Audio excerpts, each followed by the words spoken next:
도대체 마이크로바이옴이 뭐고, 도대체 왜 글로벌리 전 세계에서 빌 게이츠가 이 세상을 바꾸는 IT 하는 마이크로소프트 만든 IT 전문가인 빌 게이츠가 앞으로 세상을 바꾸는 3대 바이오 기술 중에 하나를 왜 마이크로바이옴이라고 하는지. 그러면은 도대체 글로벌 아메이는 왜 거의 7, 8년 전부터 제품 하나 내지 못하면서 수십억에 달하는 돈을 투자하면서 이 미생물이라는 거에다 이렇게 포커스를 했는지. 그래서 이 제목과 같이 미래의 건강관리, 그리고 앞으로 다가오는 헬스케어라는 곳에서의 왜 마이크로바이옴이 중요한지에 대해서 오늘 조금 최대한 설명을 하고, 어, 오늘도 마지막에 그래도 한 5분, 10분 정도는 Q&A를 한번 최대한 받을 수 있도록 조금 속도를 내서 나아가 보도록 하겠습니다. 예, 그래서 오늘 처음 들으시는 분들이 있다 보니까, 그리고 죄송해요. 제 컴퓨터가 이상한지, 이게 카메라가 지금 아까부터 계속 닦아보려고 하는데 엄청 뿌옇게 나오고 있네요. 죄송합니다. 그래서 오늘 이제 저희 회사에 대해서 처음 보시는 분들도 있기 때문에 저희 회사는 여기 보시는 것과 같이 HM Pharma라는 회사이고요. 원래 이름은 왜 HEM이냐? 홀자펠 Effective Microbes라고 해서 홀자펠 Effective Microbes라서 HEM이었는데 홀자펠 교수님이 이제 자신의 이름이 들어간 게 너무 부담스럽다고 하셔서 Human Effective Microbes, 사람에게 진짜로 효능이 있는 미생물을 다루는 기업이다라고 해서 HM 파마라는 회사입니다. 저희 회사는 저하고 홀자펠 교수님이 같이 공동 창업을 했고요. 홀자펠 교수님은 전 독일 연방 막스루브너 연구소 소장이자 뭐 칼슐레 대학교 교수시자 뭐 너무 많아요. 너무 많은데 가장 쉽게 설명할 수 있는 거는 여러분들이 잘 아시는 락토바실루스, 그 유산균이죠. 락토바실루스는 웬만해서 거의 다 아시는 것 같아요.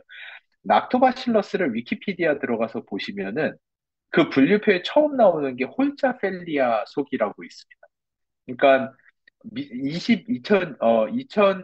2020년에 락토바실러스 속을 이제 재편을 하면서 23개 속으로 재편을 하면서 그 처음에다가 홀자펠 교수님의 이름을 딴 홀자펠리아 속을 통째로 새로 만들 정도로 홀자펠 교수님은 미생물계에서는 살아있는 레전드세요. 그러니까 살아있으면서 자기 이름으로 미생물의 속이라고 하는 거는 일반 미생물의 그런 계통 분류 중에서 되게 높은 수준이거든요. 아주 높은 영역을 통째로 가지고 있는다라는 거는 미생물계에서는 그냥 살아있는 레전드라고 이렇게 생각을 하시면 되고요. 이 홀자펠 교수님이 저희 회사의 공동 창업자이시고, 저는 홀다펠 교수님 밑에서 석사, 박사를 하고, 이스라엘 테크니온 공대에서 생명과학도 더 하고, 포닥도 하고, 한동대학교에서 교수님이랑 같이 연구교수를 하다가, 그러고 이제 창업을 해서 지금은 이제 회사에 전념하고 있고요. 감사하게도 교수님이랑 연구하면서 세계 다니면서 정말 많은 곳에서 상을 받아왔어요. 지금 여러분 쓰신 365 나오는 듀퐁이죠. 거기에서도 제가 최우수상을 받았었고, 프랑스에서 최우수상을 받았었고. 근데 요 상을 자랑하자는 게 아니라 도대체 왜 이런 것들을 받았느냐. 그게 2010년대 초만 하더라도 이제 앞으로 마이크로바이옴이 도대체 뭔지에 대해서 설명을 드릴 건데, 마이크로바이옴이라는 연구는 2005년경부터 시작이 됐어요. 그러니까 저희가 한 20년밖에 안 된 아주 신생 연구 분야예요. 2005년도부터 시작이 됐는데 연구를 하자마자 과학자들이 센세이셔널한 발견들을 하기 시작했어요. 장 안의 미생물만 바꿔도 우울증이 낫는다. 장 안의 미생물만 바꿔도 당뇨가 낫는다. 장 안의 미생물 때문에 대장암이 누구는 걸리고 누구는 안 걸린다. 장 안에 있는 미생물 때문에 누구는 갱년기가 오고 어떤 사람은 갱년기가 오지 않는다. 이런 것들을 알게 되면서 장 안에 있는 미생물을 바꾸면은 병을 고칠 수 있다라는 거에 대한 과학자들의 동의가 생겼고, 근데 문제는 어떻게 바꾸냐?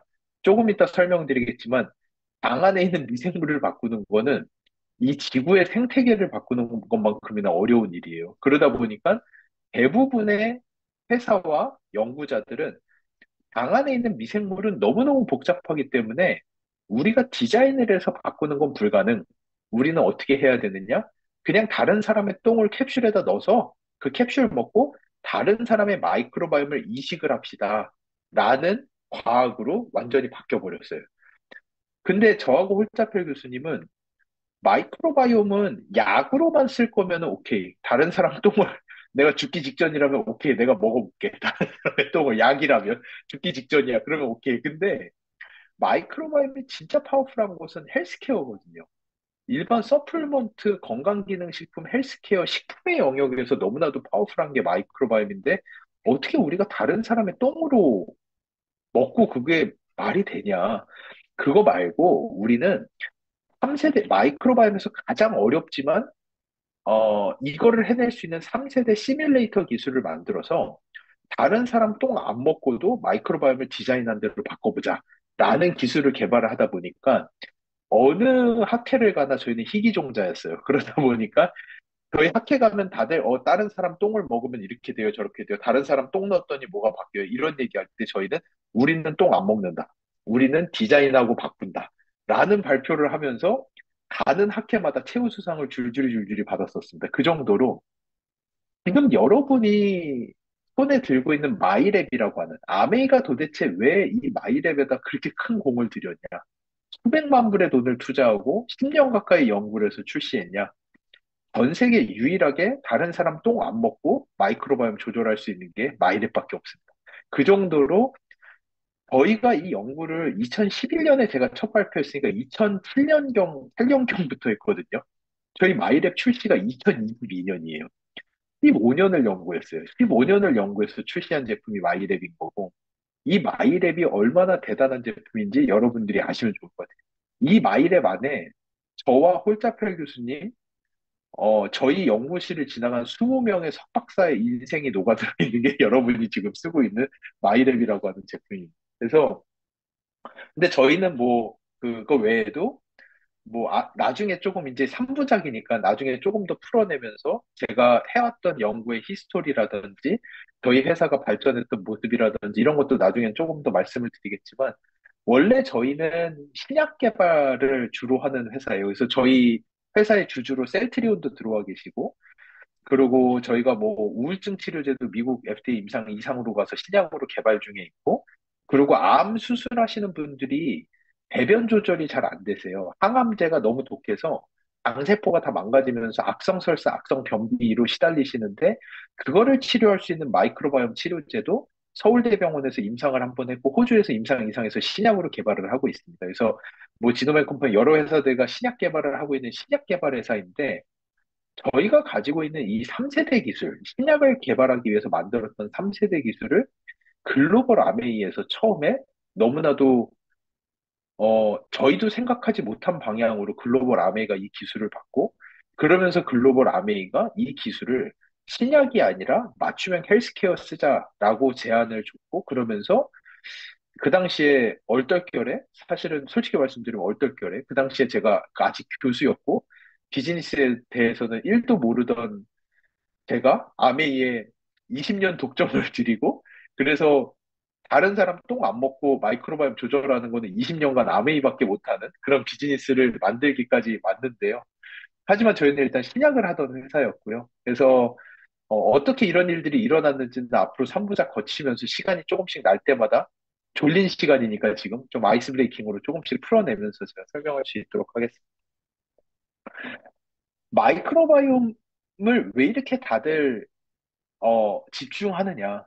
어, 일단 몇 가지가 있어요. 몇 가지가 있는데, 사람들이 원하던, 인생이 바뀌었어요.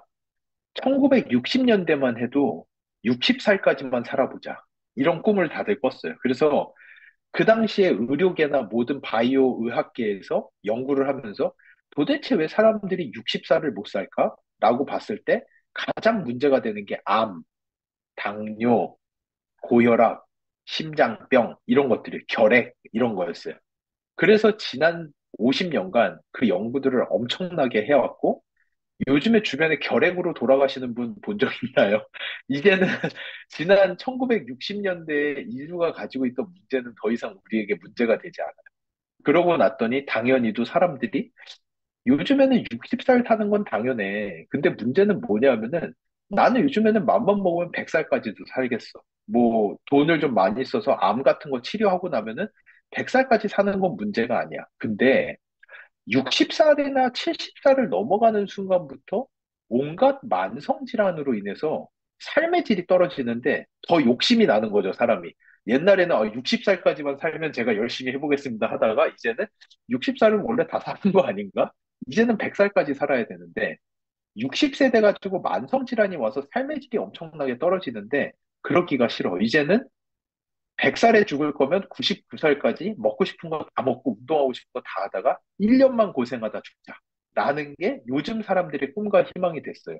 그러다 보니 이제는 암이나 이런 것들이 문제가 아니라 온갖 만성 질환과 그리고 더 어려운 얘기지만 이것도 언젠가는 풀어야 되는 얘기가 한번 던지자면은 병이 걸리기 전에 먼저 알고 싶어 하는 게 시대가 와버렸어요. 왜냐?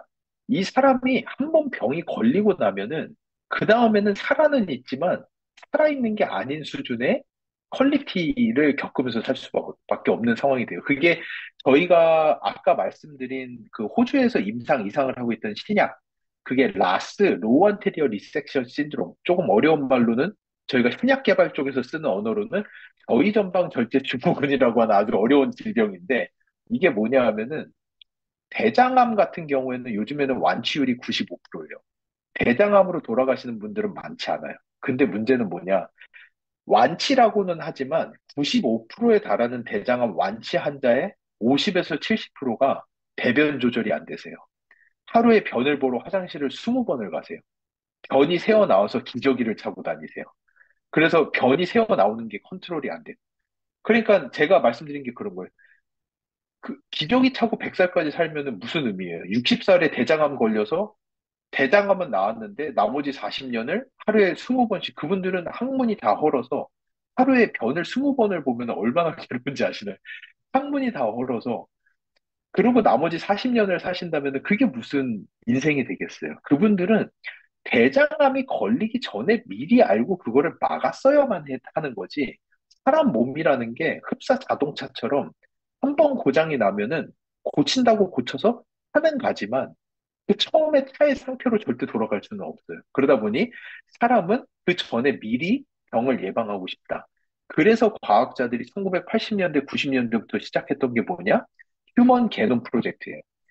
휴먼 지놈 프로젝트를 통해서 사람의 유전자를 읽어서 이 사람이 살면서 어떤 병에 걸릴지 우리가 미리 알고 예측하자 예방의학이라는 개념이 들어오기 시작해요.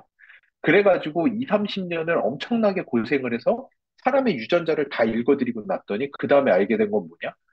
유전자로는 우리가 관심 있는 병은 그닥 예측이 안 되네 라는 걸 알게 돼요. 그래서 요즘에 유전자 검사를 많이들 하시지만 유전자 검사가 가장 쓸모 있게 쏘이는 곳은 선정 검사예요.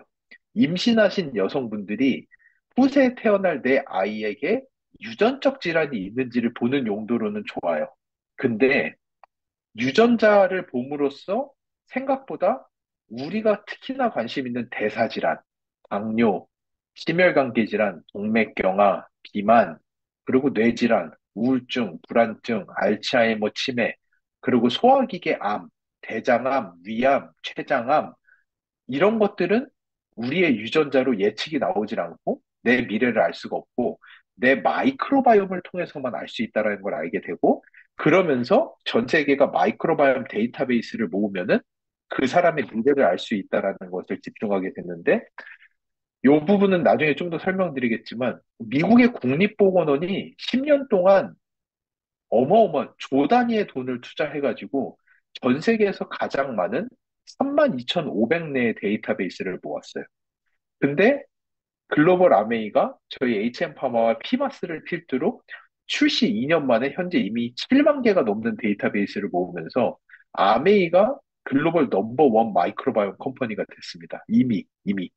그래서 이런 것들이 아메이가 왜 마이크로바이옴에 집중을 하느냐.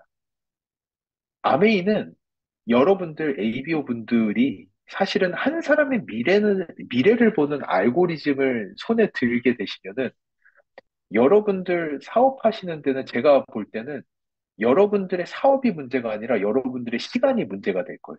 여러분들이 사람을 만나러 나가는 게 문제가 아니라 사람들이 너무 많이 찾아와서 시간 관리가 안 될 정도의 삶을 사시게 될 거예요. 생각해 보세요. 내가 이 사람의 마이크로바이옴만 보면 내가 이 사람이 몇 년 뒤에 무슨 병이 걸릴지 안다? 그래서 이 사람한테 내가 포트폴리오를 짜주고 내가 짜준 포트폴리오대로 했을 때 3년 뒤에 이 사람에게 걸릴 병들의 퍼센테이지를 내가 낮춰줄 수 있다? 이러면은 주변에 있는 사람들이 내 미래를 알려줘라고 하면서 엄청나게 찾아올 수밖에 없는 구조가 돼요. 이게 아메이가 꿈꾸는 10년 뒤에 아메이, 뉴트리라이트 100주년을 맞이할 때 아메이가 가고자 하는 길이 이 방향. 그래서 아메이는 이제 더 이상 휴먼 네트워크 세일즈 컴퍼니가 아니라 아메이는 휴먼 네트워크 라이프 코칭 컴퍼니로 바꾸겠다라는 게 아메이가 이 마이크로바이옴에 엄청난 투자를 하는 한 가지 이유 중에 하나입니다. 이 내용은 할 얘기가 무척 많아요. 나중에 조금 더 풀어나갈게요. 근데 지금 불가일식으로 아주 약간만 제가 풀었습니다. 그래서 그 내용이 이거예요. 앞으로 다가오는 헬스케어 4.0이란 무엇이냐? 미래를 예측하여 건강을 지킨다. 이게 챗GPT랑 제가 얘기하다가 나온 문구인데 너무 좋아서 제가 챗GPT한테 허락은 안 받았지만 제가 쓰고 있는 문구입니다. 미래를 예측하여 건강을 지킨다. 이게 앞으로 다가오는 세상의 가장 큰 화두예요. 근데 이 마이크로바이옴이 미래 건강 예측 모델일의 핵심 데이터베이스가 예. 그래서 그리고 이미 아메이가 글로벌 넘버원 마이크로바이옴 DB를 가진 기업이 됐다라는 거. 이것만 보고서도 왜 여러분이 앞으로 다가오는 아메이의 10년이 얼마나 기대가 되는지에 대해서 생각을 하실 수가 있고 도대체 글로벌 아메이가 왜 수백억 불을 투자를 하면서 이 마이크로바이옴에다 지난 7년간 집중을 해왔는지 여러분이 아실 수 있을 거라고 생각합니다. 히포크라테스가 한 얘기죠. 모든 질병은 장에서 시작된다. 맞는 얘기예요. 어느 정도는 맞는 얘기예요. 제가 이거를 두 가지의 방면으로 풀을 건데요. 오늘은 여기는 3부작 교육이니까 제가 쉬운 내용부터 시작해서 조금 더 어려운 내용으로 풀어가 볼게요. 일단 제가 요거 설명 잠깐 하고 가야겠다. 쉬운 내용과 어려운 내용이 뭐냐면은, 저희도 학회에 가서 발표할 때, 마이크로바이옴이라고 하는 거는 조금 어려운 내용으로 갔다가 좀 쉽게 다시 올게요. 다이렉트 임팩트, 인다이렉트 임팩트라고 부르는 두 가지 영역이 존재해요. 직접적 효능과 간접적 효능이라는 두 가지의 양면을 가지고 있어요, 마이크로바이옴은. 직접적 효능은 무엇이냐? 저희가 섭취하는 프로바이오틱스 또는 얘네들이 만들어내는 대사체, 얘네들이 자극함으로써 바로 만들어지는 특정 대사물에 의해서 우리의 건강 상태가 좌지우지되는 직접적 효능이 있고요. 간접적 효능은 우리 몸 안에 있는 30초에 달하는 마이크로바이옴을 얘네들이 자극함으로써 우리 일상 중에서 저희가 먹고 사는 것들을 우리 마이크로바이옴으로 인해서 다 약으로 바꿔서 인간의 자연 치유력을 극대화할 수 있다라는 두 가지 면이 있습니다. 이 두 가지 면에 대해서 제가 3부작에 거쳐서 조금씩 풀어드릴 건데요. 오늘은 조금 다이렉트 임팩트 쪽 이야기하고 인다이렉트까지 갈 시간이 있을지는 모르겠어요. 그래서 마이크로바이옴이라고 하는 거는 미생물이 저희 몸 안에 많게는 2kg까지 있어요. 저희 몸무게 중에서 2kg가 균이에요. 그래서 방염 걸려서 설사 엄청 하고 나면 살이 조금 빠지죠. 1, 2kg 정도 빠지죠. 그리고 건강검진 받을 때 이제 대장 내시경 하려고 당 세척하고 나면은 몸무게가 살짝 떨어지는 걸 느끼실 거예요. 그게 그 무게가 미생물 무게예요. 우리 몸에 미생물이 1, 2kg에 달하는 미생물 한 마리가 얼마나 작은데 1, 2kg라고 하면 어마어마한 양의 미생물이 저희 장 속에 있습니다. 미생물은 잊혀진 장기라고 표현이 되고요. 미생물은 연구가 이제 20년밖에 되지 않았어요. 왜냐하면은 너무너무 어려운 연구였기 때문에 그래요. 이게 얼마나 어려운 연구냐면은 이 지구에 인간이 80억 명이죠. 그러니까 인간이 80억 명이 있어요. 이 지구 위에. 그것만 해도 어마어마하게 많은 숫자예요. 이 지구에 나무가 몇 그루 정도 되는지 아시나요? 이 지구 위에 나무가? 이 플래넷 전체 위에 나무가 3조 그루 정도 된대요. 3조 그루 정도. 한 사람 장에 미생물이 몇 마리인지 아시나요? 한 사람 장 안에 미생물이 30조예요. 30조. 이 지구에 있는 모든 나무의 숫자보다 10배가 많은 숫자가 우리 장 안에 있는 미생물의 숫자예요. 한 사람의 장 안에 있는 미생물의 생태계를 보는 게 이 지구의 생태계를 보는 것만큼 어려워요. 그러다 보니까 예전에는 우리가 가지고 있는 과학 기술을 가지고 한 사람의 마이크로바이옴을 풀어낸다라는 거는 불가능에 가까운 이야기였어요, 사실은.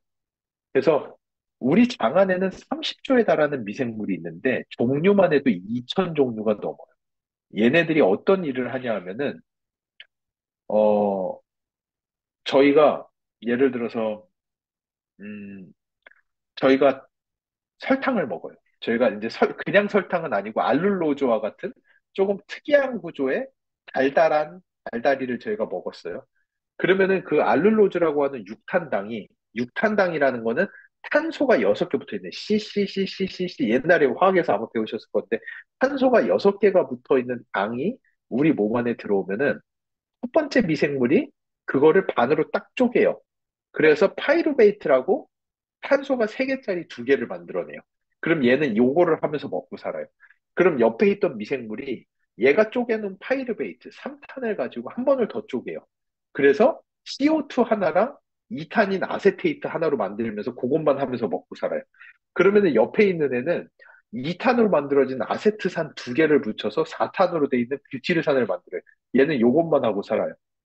이게 여러분이 설탕 한 조각을 먹었을 때 똥으로 뭐가 돼서 나올지는 아무도 알 수 없는 거예요. 그렇기 때문에 제가 아까 처음에 말씀드렸죠. 과학자들이 이거를 우리가 이 나비 효과, 설탕 하나 들어와도 뭐가 될지 모르는 이 엄청난 나비 효과를 가진 30조에 달하는 생태계, 지구에, 지구 하늘에서 인공으로 비만 뿌려도 그거 하나 때문에 생태계에 어떤 문제가 생길지 아무도 예측하지 못하잖아요. 그 비가 땅에 하천으로 어디로 흘러가서 그게 뭐를 해서 그것도 예측이 안 되는데 우리 장 안에는 어마무시한 복잡한 상태가 있는데 이거를 예측하기가 어렵다 보니까 아, 됐어. 우리 이런 거 못해. 그냥 다른 사람 똥을 먹자. 그게 낫겠어.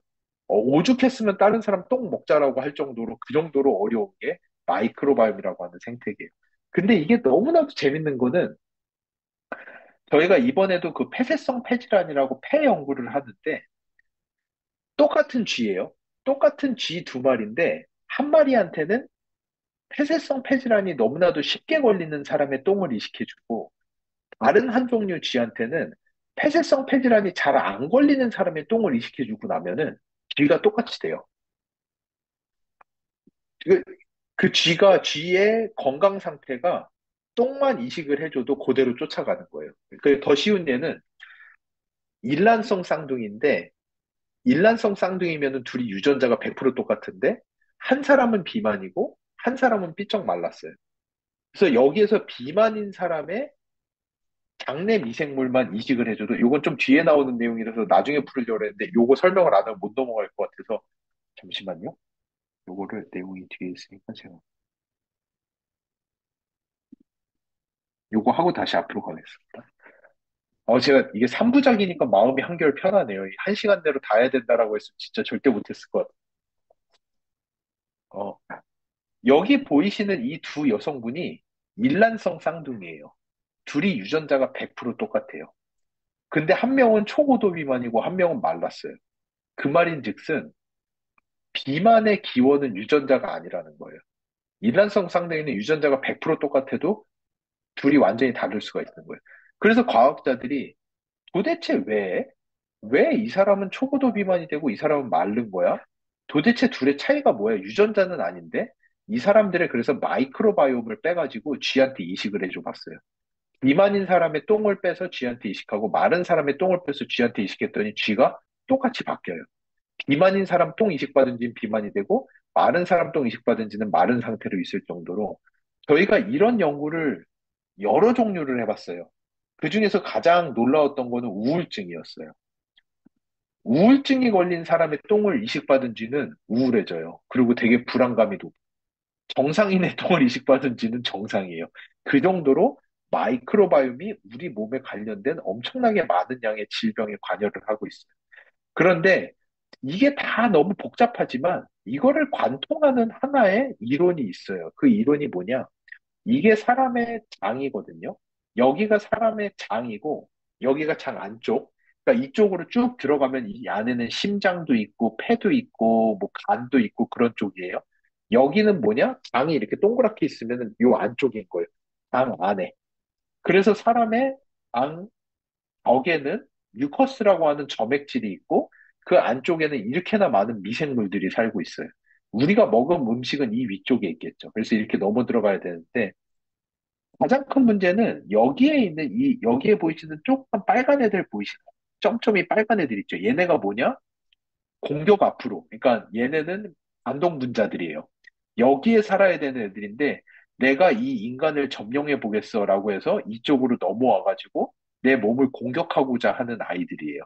이 아이들이 여기를 넘어오게 되면은 너무 많이 넘어왔을 때 그거를 저희는 폐혈증이라고. 그래서 그 바로 앰뷸런스 타고 응급실 가는 거예요. 저혈압으로 그냥 뚝뚝 떨어지다가 돌아가시는 지경까지 가는 게 이게 너무 많이 넘어오게 되면. 근데 얘네가 너무 많이 넘어오지 않더라도 여기에 이 벽이 느슨해지기 시작하면은 여기에 있는 애들이 틈을 노리기 시작하고 그리고 또 뭐가 있냐면은 여기에는 미생물들이 이렇게 많이 살면서 여기에서 아이들이 너무 빠른 속도로 살았다 죽고 뭐 죽은 애들도 되게 많고 그래요. 그러다 보니까 여기 있는 대장균은 이미 죽었어요. 근데 대장균의 팔 한쪽이 틈이 조금 열리면서 넘어와 버린 거예요. 그러면 우리 몸 안에서 면역세포는 살아있는 대장균인지 죽어가지고 파란 짝만 넘어온 건지 애들이 알지를 못해요. 그러다 보니까 여기서 염증 반응이 엄청나게 많이 일어나기 시작해요. 그것을 저희는 당누수라는 현상으로 부릅니다. 당누수 증후군, 리키것 신드롬이라는 게 생기기 시작하면은 이 당 안쪽에서의 염증 반응이 엄청나게 많이 생기기 시작하고, 심지어 이 패트리스 카니라는 교수가 정의한 정의는 뭐냐? 사람의 당 안에 미생물이 바뀌게 되면은 다양성이 떨어진다든지 미생물에 문제가 생기게 되면은 처음으로 발병할 수 있는 게 이 중간에 있는 거펄미어빌리티, 당의 누수, 당의 틈이 이렇게 생기게 되는데 이 당의 틈이 생겼을 때 가장 큰 문제가 뭐냐? 뇌에서의 포만감이 떨어지고 안에서의 염증이 생기기 시작하고 지방 축적이 빨라지면서 근육이 소실되기 시작한다. 이게 그 상태로 계속 가다 보면은 간염, 동맥경화, 당뇨, 심혈관계 질환으로 이어지는 만병의 근원이 장의 누수에서부터 시작된다라고 하는 뇌독소증, 엔도톡세미아라고 부릅니다. 여기서 이 논문에서 보시는 것처럼 우리 장은 이렇게 세포들이 여러 개가 이렇게 모여 있는 구조예요. 세포가 이렇게 모여 있는 구조인데 이 세포가 틈이 이렇게 벌어지면서 열리기 시작하면은 이 틈새로 미생물의 조각들이 넘어오기 시작하면서 그걸 리키베리어라고 하죠. 리키것, 당 누드라고 하는데 그렇게 되면은 액티브 인플라메이션, 염증 반응이 시작이 되고 염증 반응이 시작이 되면은 염증 세포들은 주변에 지방 세포들을 끌고 다녀요. 그러다 보니까 지방 세포를 끌고 오다 보니까 내장 지방이 끼기 시작해요. 내장 지방이 끼기 시작하면 지방이 산화가 되면서 염증이 일어나면서 당뇨가 촉발돼요.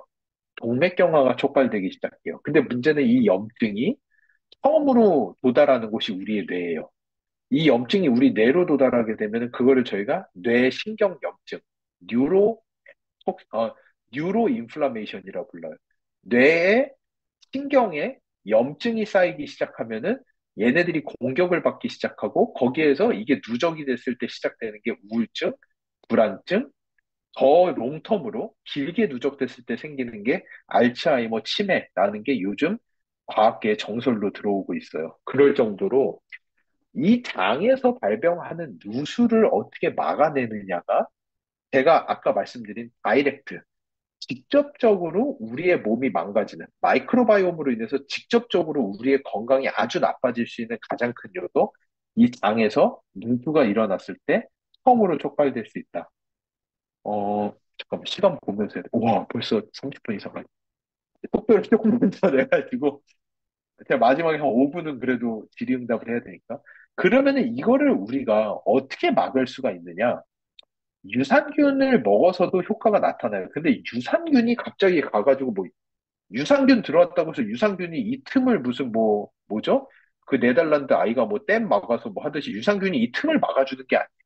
유산균이 하는 게 아니라 유산균으로 인해서 촉발되는 물질에 의해서 되는 건데 대표적인 게 단세지방산 안에서도 뷰티르산이라고 하는 물질이에요. 이 뷰티르산이라는 물질이 나와줘야지만이 그걸로 인해 가지고 요 틈이 막히는 여기에 보이시는 요 정션이라고 하는 쫀디기처럼 생긴 정션이 있거든요. 이 정션이 얼마나 요 정션이요. 요 정션이 얼마나 쫀쫀하냐가 내 장벽이 얼마나 튼튼하냐를 결정하는데 놀랍게도 이 정션, 가운데 있는 정션을 조절하는 애가 우리가 만드는 물질이 아니라 장내 미생물이 만들어내는 뷰티르산이라고 하는 물질이 이 정선을 관리를 합니다. 그러다 보니까 뷰티르산의 양이 얼마나 많으냐가 뇌의 장 누수 현상에 직접적인 영향을 미친다라고 볼 수가 있어요. 이거는 이제 요 정도 클로를 들으셨으니까 나중에 뭐 복습하시는 개념으로 유튜브 가서 방 누수 쳐보시면은 대부분 뷰티르산이랑 이런 얘기는 거의 다 해요. 아주 통상적인 이야기예요. 근데 여기에서 도대체 왜 아메이가 특별하냐? 전 세계에 있는 모든 마이크로바이옴 분석 서비스에서 직접적으로 단세 지방산을 측정해서 포스트바이오틱스 지수라는 것으로 표현해 주는 거는 전 세계에 아메이의 마이랩밖에 없습니다. 여러분의 포스트바이오틱스 지수가 이 단세 지방산의 지수를 이야기하는 거고. 그래서 어 제가 볼 때 마이랩이 가지고 있는 아주 유니크한 포인트가 1세대, 2세대, 3세대 기술에서 1, 2, 3세대 기술을 다 쓴다는 건데 이것도 내용도 좀 나중에 나오니까 지나가면서 더 자세히 설명을 드릴게요.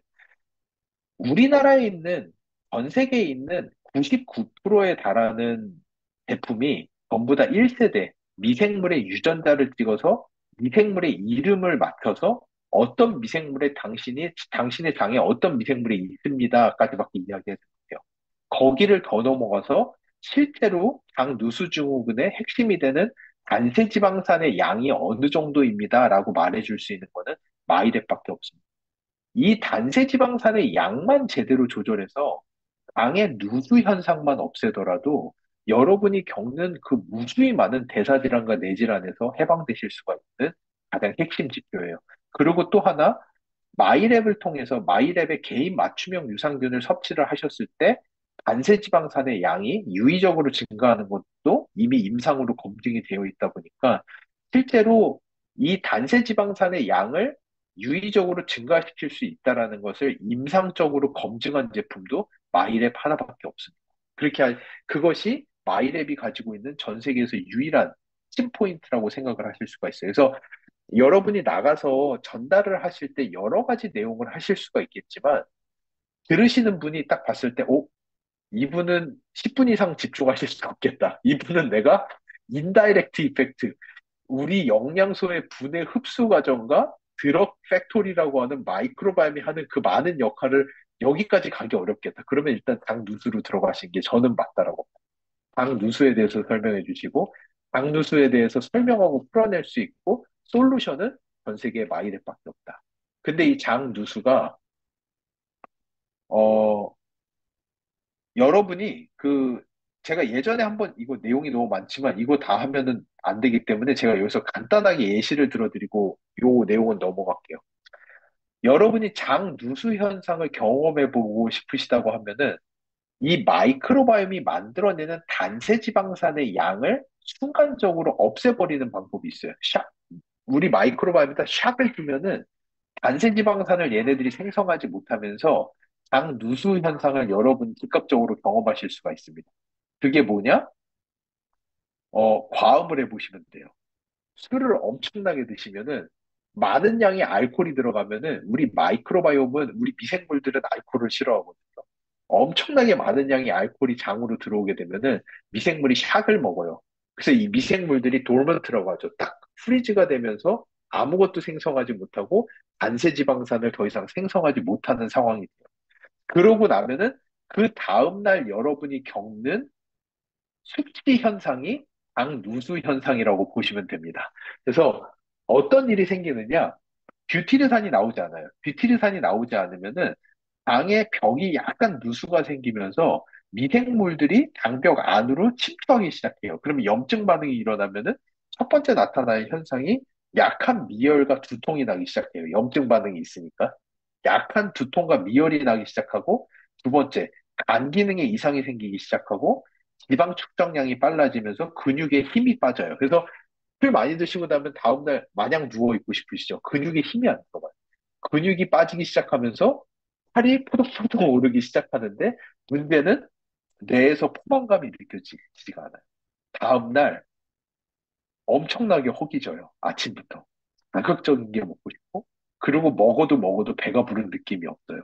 그게 왜 그러냐 하면은, 사람의 몸은 포만감을 느끼기 위해서 몇 가지의 과정이 있는데, 첫 번째는 저작 활동. 그러니까 턱을 움직이면서 뭐를 씹으면은 일단은 우리가 1차적으로 포만감을 느껴요. 근데 우리 몸이 그렇게 바보 같지 않아요. 턱 움직이면서 뭐 씹는다고 해서 바로 포만감을 느끼게 되면은 이 세상에 껌만 씹어도 다 살이 쪽쪽 빠지실 거예요. 그런 일은 생기지 않아요. 우리 몸이 봤을 때, 아니야, 아니야.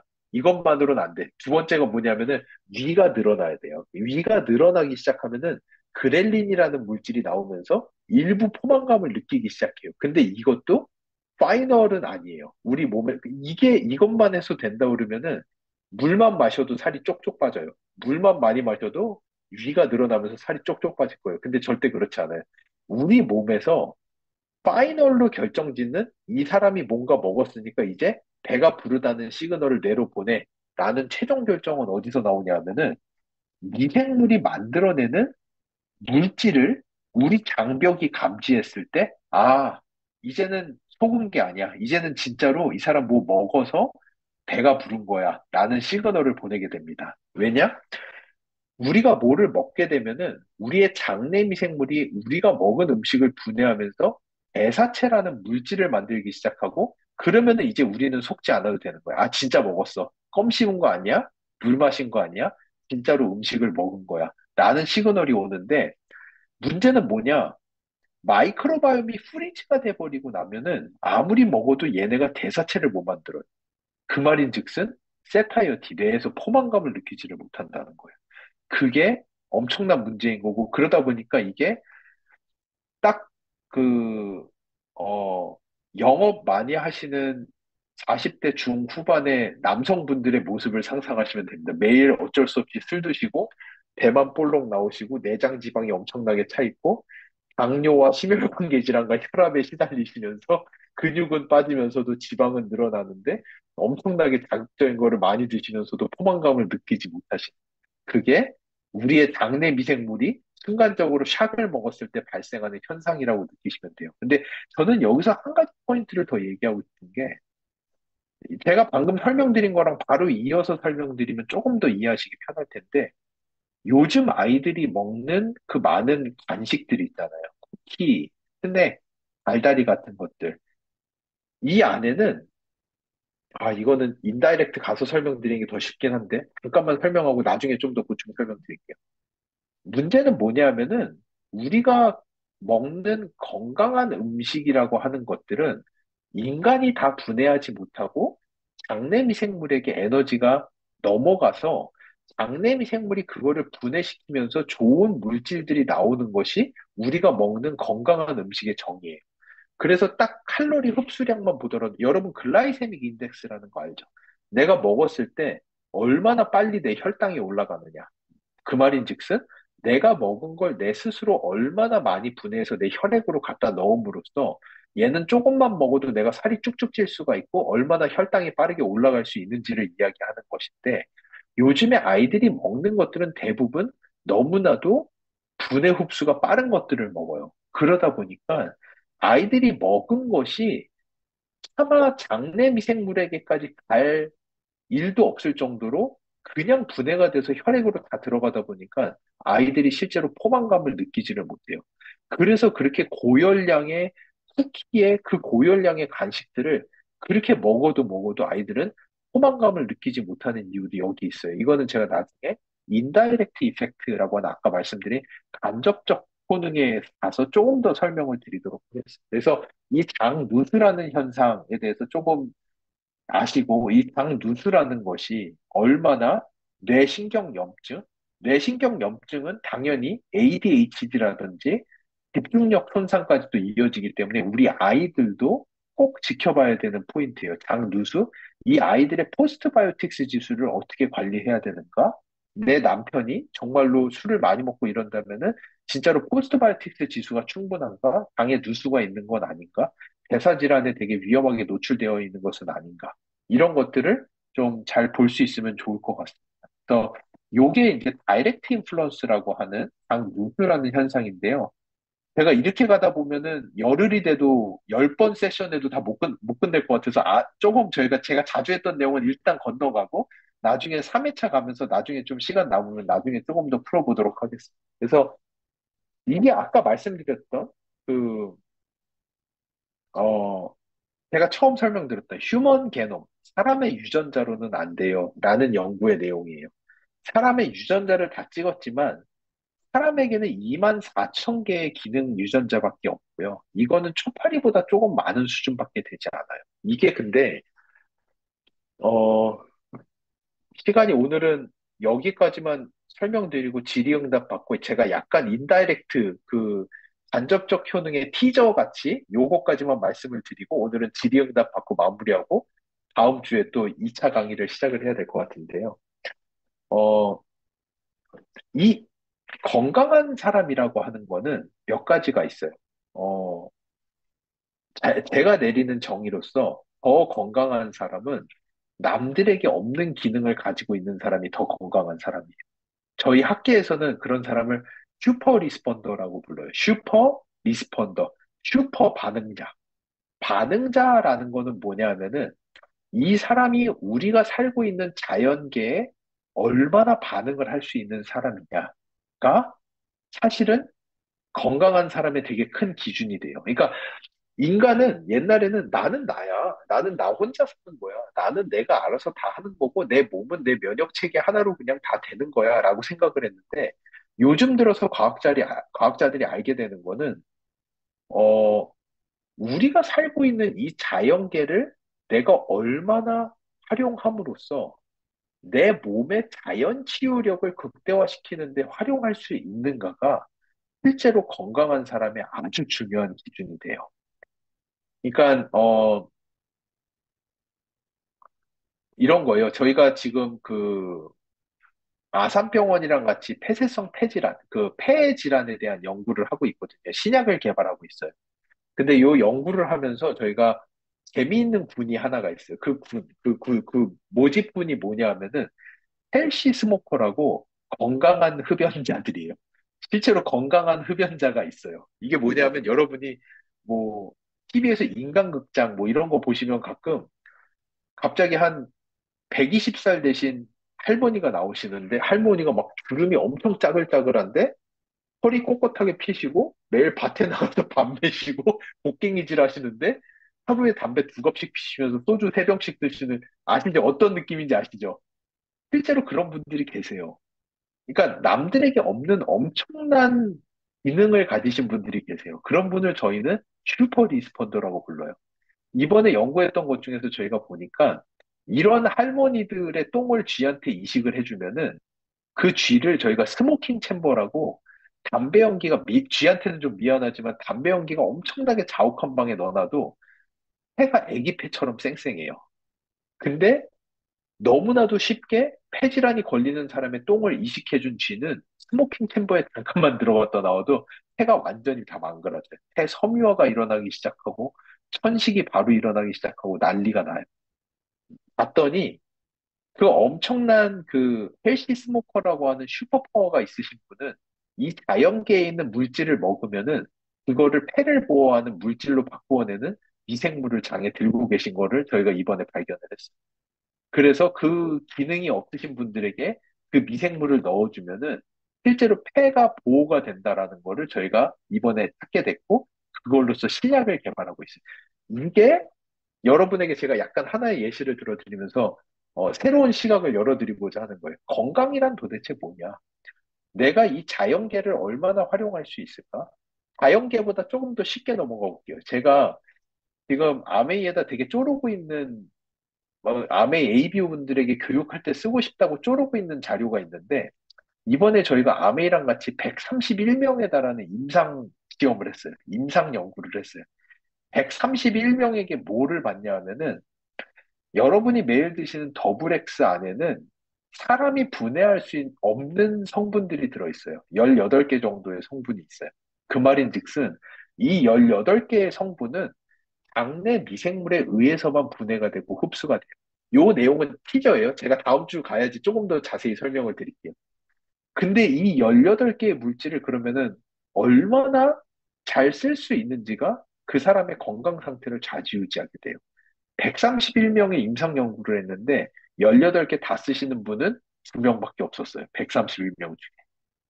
근데 그나마 15개 이상을 쓸 수 있는 저희가 흔히 얘기하는 슈퍼 리스폰더, 슈퍼 컨트롤, 슈퍼 리스폰더, 슈퍼 반응자들은 이 더블 X를 5개도 쓰지 못하는 사람에 비해서 방 안에 있는 미생물의 다양성이 2배가 높았어요. 그러니까 이게 어떤 구조가 되냐 하면은 우리 자연계는 무궁무진해요. 옛날에 독일인 과학자들이 아스피린을 처음에 어떻게 발견했는지 아시나요?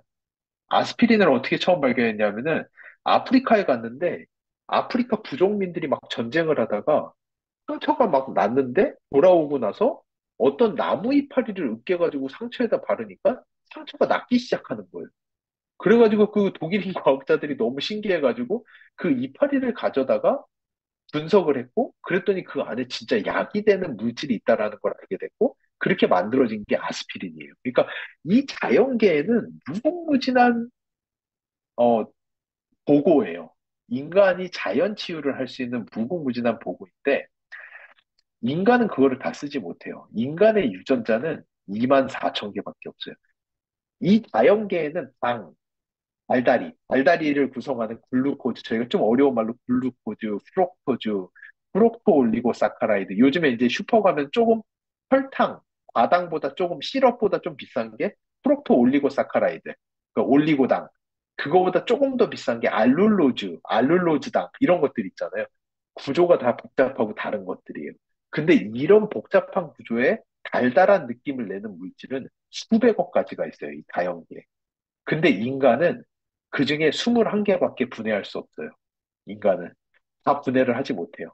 먹어봐야 다 똥으로 나가요. 아무것도 내 혈액에 넣어주지 못하고 아무것도 활용하지 못해요. 근데 이게 어찌 보면은 인간에게 있어서는 가장 좋은 디자인이에요. 왜냐?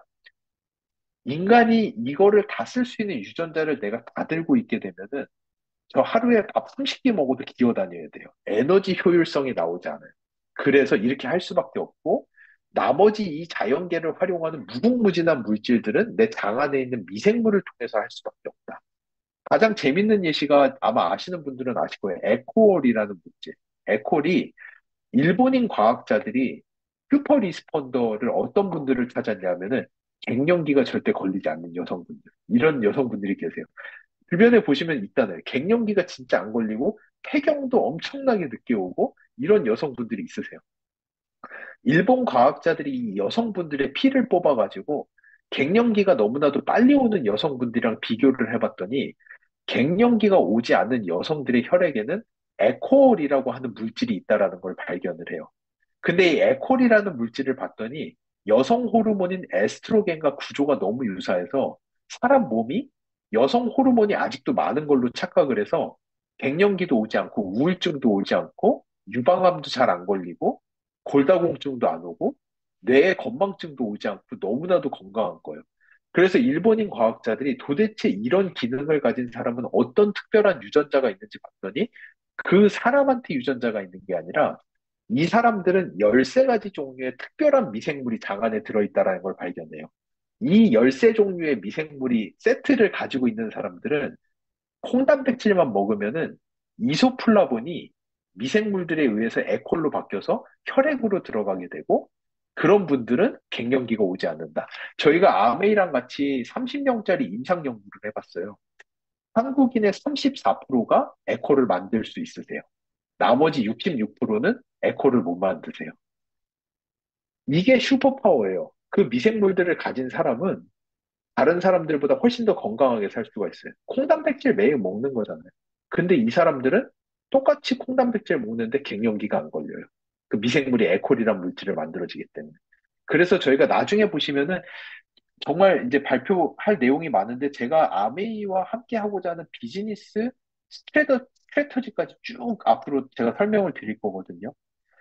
이 피마스라는 기술을 통해서 우리가 마이랩이라고 하는 전반적 반응도의 개선도 있지만 파이토바이옴이라고 하는 표적적 반응도의 개선도 있어요. 여기에서 나오는 게 엔자임 바이옴이라든지 바디키 신제품이라든지 방금 말씀드린 에코를 만들어내는 사람으로 바꿈으로써 갱년기가 안 걸린다든지 똑같이 석류를 먹는데 유로리틴을 만들어서 근육이 많아진다든지 엄청나게 많은 일들이 앞으로 다가올 예정입니다. 아메이와 함께 준비하고 있는 앞으로 10년 대계의 과정이 엄청나게 많다라는 걸 알아주시면 좋을 것 같고, 오늘은 제가 이,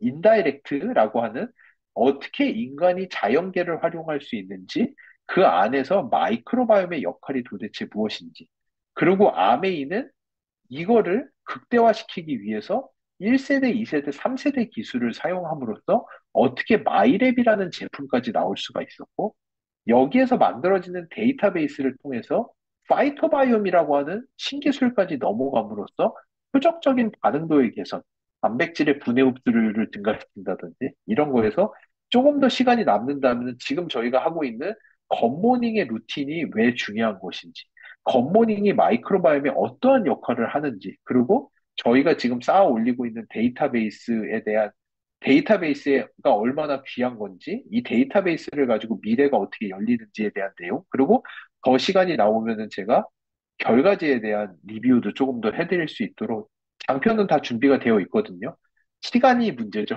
그래서 제가 오늘은 조금 인트로였기 때문에 최대한 조금 넓은 시각에서 왜 마이크로바이옴인지에 대해서 말씀을 드렸고 다음 시간에는 요 내용으로 넘어가서 어떻게 우리가 자연계를 활용을 하고 마이크로바이옴, 마이랩이라는 제품을 통해서 이 활용성을 극대화시킬 수 있는지 이 내용으로 다음